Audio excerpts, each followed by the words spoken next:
വെള്ളരിക്ക ചെറിയ കഷ്ണങ്ങളായി കട്ട് ചെയ്തു നല്ല കഴുകി വൃത്തിയാക്കിയതാണ്. പിന്നെ നാളികേരം, അരമുറി നാളികേരം, 1/4 ടീസ്പൂൺ പച്ചക്കടുകാണ്.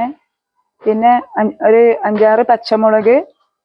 ഇത് നല്ലോണം നൈസായിട്ട് അരയണം. ഇപ്പത്തെ വെച്ചു കഷ്ണങ്ങൾ ഇട്ട് കൊടുക്കും. വെള്ളരിക്ക പാകത്തിന് കുറച്ച് വെള്ളം മതി. ഇനി വെള്ളം അധികം വേണ്ട. കാണിക്കണ്ടേ? പാകത്തിന് ഉപ്പിട്ടൊക്കെ കൊടുത്തു. ഞാൻ ഒന്ന് വേവട്ടെ.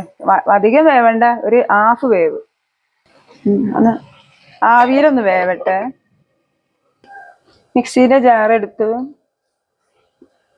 പച്ചമുളക് ഇട്ട് കൊടുത്തു.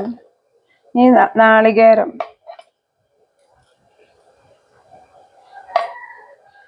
അരമുറി നാളികേരാണ്.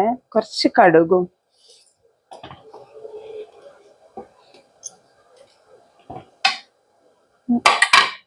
വെച്ചിട്ട് ഇതൊന്ന് അരയ്ക്കുക. അല്ലെങ്കിൽ തൈര് ഒഴിച്ചാലും കുഴപ്പമില്ല.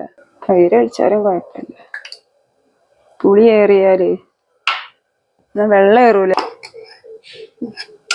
ഇതേപോലെ അരയ്ക്കണം. കണ്ടല്ലേ?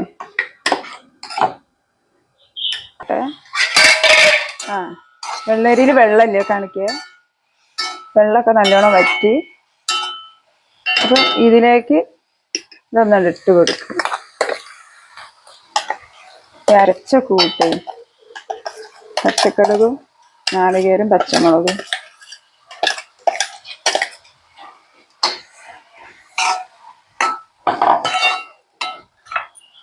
തൈര് കുറച്ചും കൂടി ഒഴിച്ചെടുക്കും.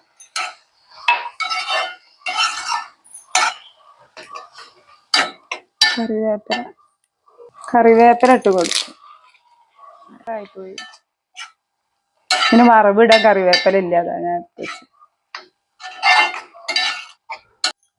വറ്റൽമുളകും കറിവേപ്പും കടുകും ഇട്ട് വറവിട്ടു. പച്ചടി റെഡിയായി. അപ്പോൾ പച്ചടി റെഡിയായി.